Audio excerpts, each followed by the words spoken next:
Hey, folks, thank you for joining us again for another exciting episode of YOMO. This is the Year of Magical Learning podcast. And today we have Reflection 347 and a brand new book. Surprise. All right. So, what you got? Excited. Yeah, the book today is a book called An Immense World: How Animal Senses Reveal the World Around Us by the author Ed Yong. And this is a really cool book. If you want to know, here I'll say this. This is my best summary of this book. If you were into like making comic books or like superheroes, if you wanted to Mm-hmm. make a superhero, you should read this book because it'll tell you all the amazing things that all the other animals do and how they perceive the world and sense the world and all their unique little skills and traits and evolutionarily advanced selves that they do, like how they navigate through the world, right? You know, how they use their Mm-hmm. senses to navigate through the world. So, like, if you were going to make a superhero, just read this book and, like, listen to reptiles and how their skin is airtight and whatever, or listen about how bats and sonars and elephants use infrasound to talk to each other hundreds of miles away, and whales and what they do. I mean, the stuff Superpower. Yes, it's yes, sir. literally, these are all this book is like going through all the animals of the world and their superpower, and not just animals, insects, reptiles, mammals, everything around us, and Mm-hmm. spiders, like all their superpowers that they've Right. evolutionarily evolved to be able to do. And they really Crafted. are superpowers, right? It's Right. insane. Some of the stuff Mm-hmm. that how they sense the world, and this is a part of the reflection, is this making sense of the world around you. So how, first off, I started this reflection off by talking about, I needed this book at the time that I read this book. Like I was so deep into, it had been like a year since I had read an awesome book that connected me to the broader world around me. I was so entrenched in humanity, books about psychology and philosophy and business, basically our world, Mm-hmm. right? And I was so locked into our world that sometimes you can get sucked down that vortex. And I love, like, there's nothing more fascinating to me personally than humanity. Connecting it to the broader world and understanding how everything is so fascinating around us, is like one of those things where your right brain needs to connect to the universe a little bit versus Mm-hmm. like going down a rabbit hole in the left brain kind of thing, right? Right. And this was an amazing book to like pause, connect to the universe, and go, holy shit, like this, there's some fucking cool things out there in this world, right? And like Mm-hmm. stuff that they've evolved to do is just mind blowing, right? So I mean, I just actually recently read a book about 2 months ago called Life on Earth by David Burrow. I Mm-hmm. don't know if you've ever heard of that guy before, but I guess Yeah, that guy's he's famous. right. So this book was kind of like that. Uh, He's really focused even deeper on senses of how they sense the world and how they perceive it. So one of the coolest things about this book, the reflection title is making sense of the world around you, is this concept that this guy talked about. It's called umwelt. I think I've told you about this before, right? yes, I'm felt. Yeah. Yes. So umwelt is a German word that was coined to describe the world as it is uniquely experienced by a particular organism, meaning like humanity's umwelt, the way that we see things, the way that we touch things, the way that we communicate with each other via words and talking and understanding and language, and how we navigate our way through the world. Like that's our unique Mm-hmm. unwelten, right, of how humanity sees the world. And bats, they use like sonar, and elephants use infrasound. Whales do what whales do, and like we all uniquely sense the world in a way, and our senses that interact with the world around us are uniquely positioned, like our chemistry in our brains and how we, what we feel and what's painful to us or what's not painful to us, right? Like you'll never know, no matter how much you study alligators, you'll never know what it feels like to be an alligator and experience the world as an alligator experiences the world, right? That's what Velt means. That's the unique way that an organism, experiences the world around them. Well, this book made me think about umwelt and how it relates to humanity. And one of the things that is awesome about humanity is I think most animals and most organisms in this world do have one umwelt. The way that beavers must. I Right. think humans are unique in the fact that I don't think we have one umwelten. I think we have an infinite number of umwelten. And I think that's one of the reasons why we're so unique as creatures, is because we can kind of have agency a little bit over what our umwelt, our purpose. It almost is like a word that I think is synonymous with purpose. How you uniquely, purposely interact with the world around you, right? So Mm-hmm. that's one of the things that I think that is the best part about being humans, is how do we make sense of the world around us? We have agency to be able to kind of do that, right? And I think that's super amazing. But here's the trick to humanity and our development and how we navigate the world. You can't understand the world until you understand yourself. You can't navigate through this world and create your unique beaver must dam until you know how you feel and what matters to you and how you want to interact with the world around you. What gives you energy, what doesn't give you energy, how certain touch that you like or certain things that you see or whatever your brain chemistry is that's leading you down certain red threads. Like that's your Velton to me as humanity in a way to kind of take it and turn it into a human thing, right? Everyone has different red threads out there, but you can't understand that until you understand your red threads. And then once you do that, you can use that to help navigate your way through the world and understand, I want to do this and I don't want to do this, or I want to interact with these people and not these people, or I want to live in this place but not this place. We can take from that to make sense of the world around if we know ourselves. So that was the reflection for this one, making sense of the world around you. It's like so hard to do, but it's not that hard to do. It's just you have to be really in touch with yourself and get your own custom made belt, Yeah, anyway, love to hear your thoughts. Yeah, so I think it's a great word, and I think the Germans have more accurately described word for a lot of stuff. Kudos to them. It kind of reminds me of, I don't know if this is true, but my assumption is that for a lot of animals, like a beaver or whatever, it's like a book, right? It does, A, B, C, and D, and whatever.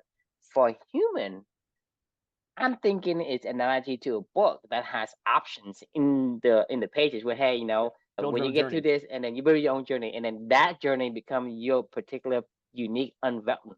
Right. And Exactly. and we human being is the only one. It's still a book, right? Meaning Right. you still have to follow your natural tendency. It's whatever you have to do, you have to do. The story is still there, but we have the add-on ability to choose like a path. Like you go to certain pages and say, hey, there's a road to the left, there's a road to the right. Which Right. one you pick? And you found some place and you saw a blonde woman and a brunette woman. Which one do you choose? So these things are like, yes, it's a book still, because you still have to follow who you are as that person, as that Right. character. But this character has an added on ability to choose and make decisions that Right. make him uniquely his own experience. Because like I say, you choose the blonde woman, right? Or the choose, your life is completely different and your experience is completely different. And Yeah. this is why I think human being has that particular advantage over the animals like the beavers and the monkeys, and because these guys, they don't I have have the one ability story. to Right. choose. They Yeah. say, hey, one Yeah. story, it doesn't change, right? I do this and this. It's a story you have to follow from beginning to end. And that is the gene that we're talking about, the beaver must dam. Yep. We too, human beings, have Oh yeah. the need to adhere. But on top of the adherence of our natural instinct, we also have the cognitive brain that allows us to say, hey, in these range of things, we have the freedom to choose. And Right. I think having that gives us the combination, like you say, is you. It's So we are uniquely, as a species, we are unique as a, just as a beaver would have, as a monkey would have, as a fish right. would have. But on top of that, among the human beings, we are also unique Yes. because a beaver is beaver, but a I think human we think is we not a think. human. I mean, we think that's the case. I would be shocked if there's, well, like monkeys and other primates, they have hierarchies, like they have social order, so like there is some But that's level built of in. complexity there. Yeah. Who rises to the top? All right, fair enough. I don't want to. We're not going to get into that debate. But I think you're spot on. I love your analogy of choose your own adventure book. It's Uh-huh. like that is our though is to choose our own adventure, right? I think that is our umwelt as humans. Is like what are you going to choose? Like you can't just not do anything. You can't just not. That is our beaver must dam. Is choose your own adventure. Like even if your adventure that you chose isn't very fun, like and like let's say you end up as But a you still drug addict chose living on it, the right? homeless, you chose that. You know what I mean? Like it's not like you didn't make the decision every single day to shoot up heroin into your arm and go try it the first time. Like I don't think that there's beavers out there that are junkies that are just laying on the side over there where everybody else is working, going like, oh guys, No, sorry, I found this I don't awesome want. I sap, don't be. I don't be no dams. yeah, and like everybody's looking over there going like, fucking Carl, like this fucking guy, and they're yelling at Carl's parents like, don't you raise that piece of shit beaver over there? Call Is his parents and say, "Get your ass out of here." right. What you doing? Get out of that sap. We talked about the sap, like, stay away from that sap tree. Like, but no, like it's I don't to your point, I think that they don't this is an important distinction for you and I because we always talk about a beaver must dam. Like, I think that is a simplistic way to view all this stuff, and I love that. I think both of us love that because we know what we mean when we say that, right?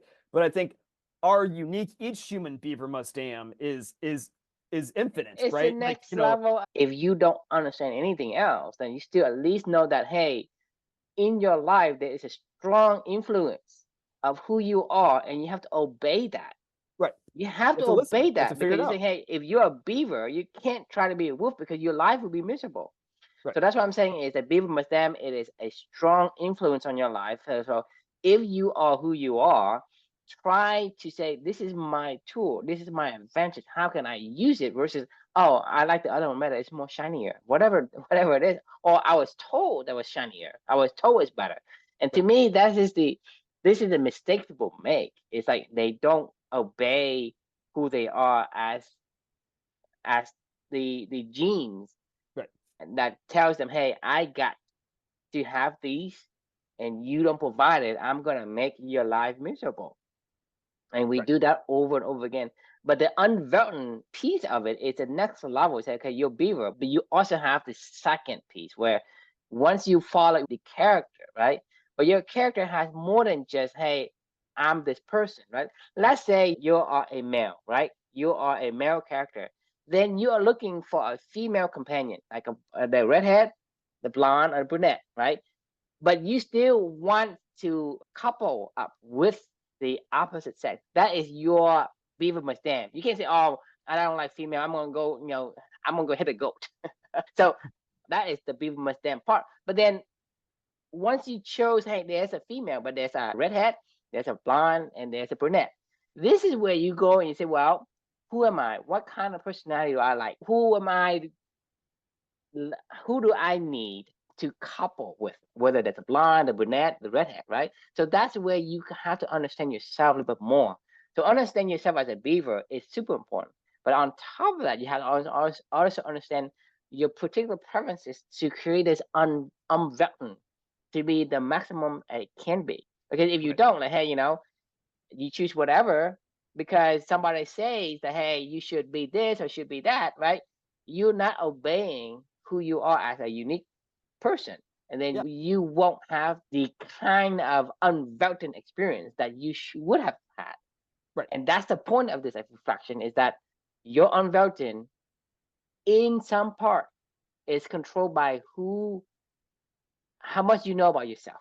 Right. You have to figure that out. Like, it's not like you'll naturally navigate the world the way, like, okay, I've talked to you a lot about my competitive nature, right? Like, Mm-hmm. does that come from nurture? Does that come from nature? I don't know. I don't really care. Like, we can get into It whatever. doesn't matter. Like, the What you point of feel the is what matter, you feel, right? what you feel is what you feel, right? So like, I need to understand that that is something that brings me energy, or the other values that we've discovered that Amelia has helped me to discover on this Mm-hmm. journey, right? Don't do it alone. This is one of the things I've had to say this to myself so many times throughout this pickleball process of like, don't do it alone. Hey, reminder, Chris, you can't do all this stuff. You don't want to do it all alone, but you also can't do it all alone. It's not fun if there's no meaningful relationships that are helping you and experiencing this with you, right? So like, these are things that I have to know about my unique Velton to go like, hey, like this may be a human unvelton too, right? Because like we're social creatures, but at the same time, like this is a unique unvelton for me to remind myself, like I need to have fun in my life and playfulness and also competitiveness and balance and all the things that we talk about, right? These are the words that matter to me that I can connect with my own brain to go, I know what I'm saying when I mean this, and this is how I'm going to make my decision to be on my unique journey, right? Because I want to experience as much as I can in this life as a human being and enjoy the hell out of it, right? Like, I mean, why would you want to be here if you can't? Like, we've talked about this too many times before of like sometimes ignorance is bliss. Like, maybe beavers are just fucking on cloud nine every single goddamn day that they wake up and they're like, hi ho, like they're like fucking the little dwarves, like hi ho, Right, hi ho. their own unique advantages and disadvantages. Because when, let's say, we talked about yesterday about, the presence all you have, right? It's all you possess. Because then you talking about, hey, there's a million things for me to do, and I'm doing all these things. But you think about the perspective is, from one perspective, it's a negative thing, but from another perspective is, hey, I have a This is healthy awesome. body, Right. right? Yeah. I I can have do this the stuff. money, right? I have the ability to do this, and I'm actually doing it, right? From that perspective, is you are blessed. You are so Yeah. much blessed. So, like people say, there's a rich people problem, right? When you poor, you have rich people problem. when you have unlimited, unbound options, there's also a Problem. negative.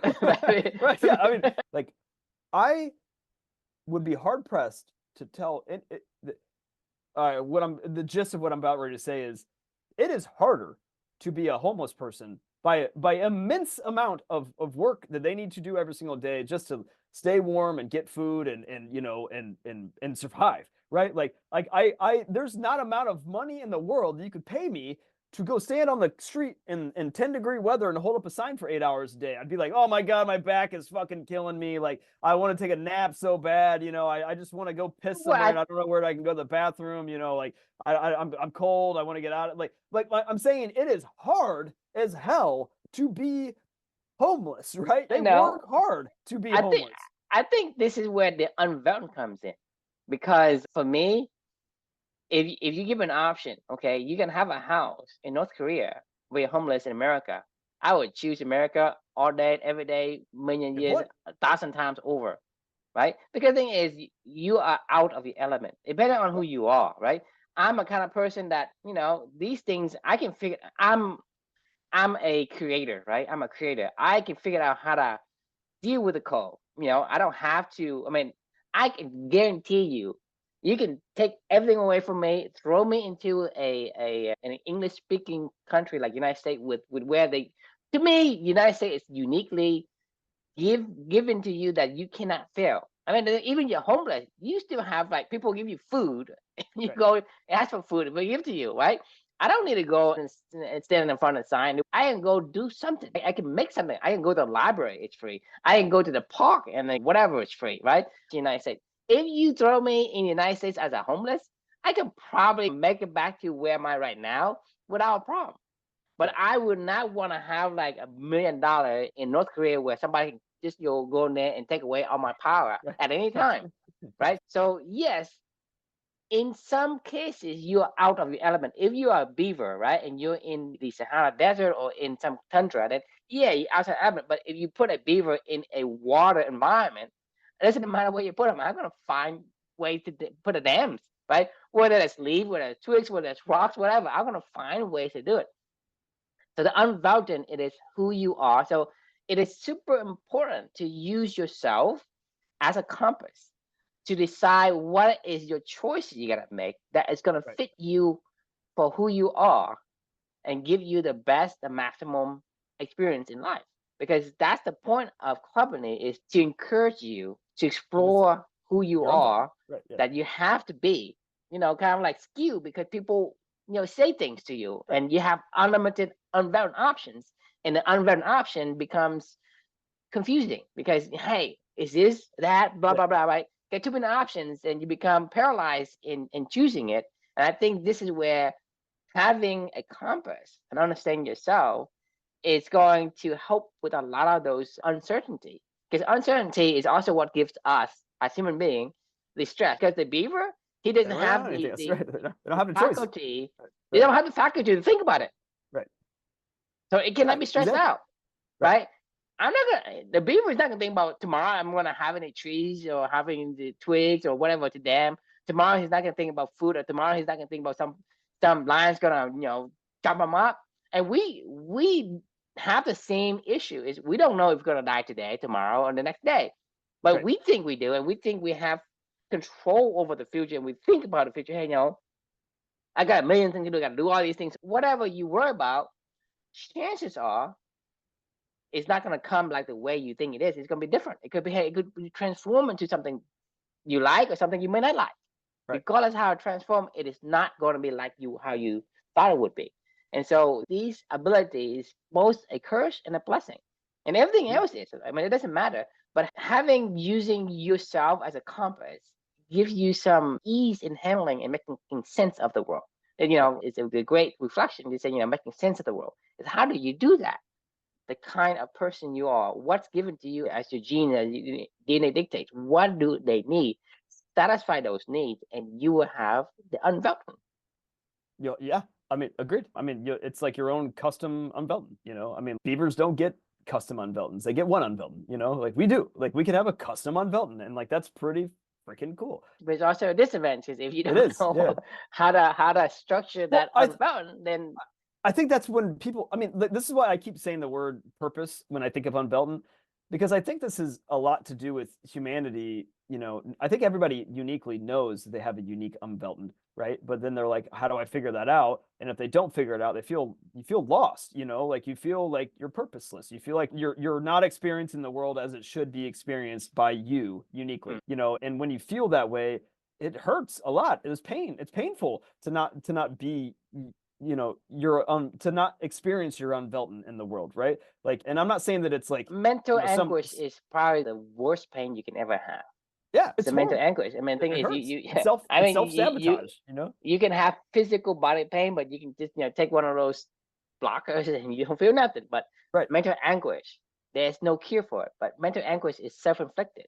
It is. I mean, and that's the blessing and the curse of this problem, right? Like, we were evolutionarily gifted mental anguish, right? Like, I don't know why we have it. Clearly, the reason is because it probably spurs us to go find our own unique Unvelten and go build new Because they things, probably wouldn't have survived Right, exactly. That's without this ability to, find the right you path. know, to worry about the future, right? Yeah. Because we're talking about so many species that has more advantages than us. So many, even the Neanderthals is Oh, bigger, stronger, smarter, bats are and clearly better than us. I mean, bats are 100. They're like a third of all the mammals in this world are bat species, right? Like, they're bats are winning, in terms of like the skills that they've acquired, flying, I sonar, mean, they become predators, and we become one of the food sources. Then we become extinct. This is where we have to have it.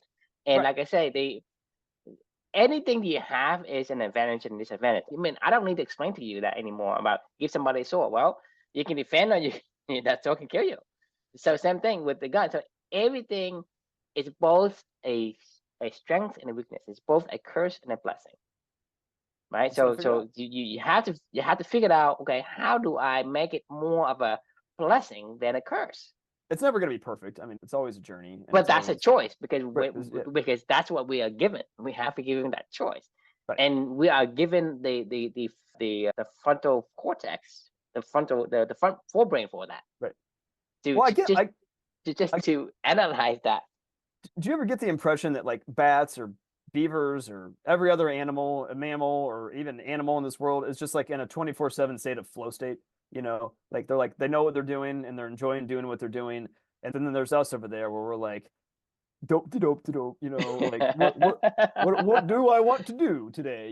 Like, I mean, I could do anything, but like, I what mean, do I want to you're talking about do today? red-nosed reindeer, right? You got a red nose. Oh, people laugh at you. You got Dumbo with the elephant ears, and then he trip over his ears, but he can fly.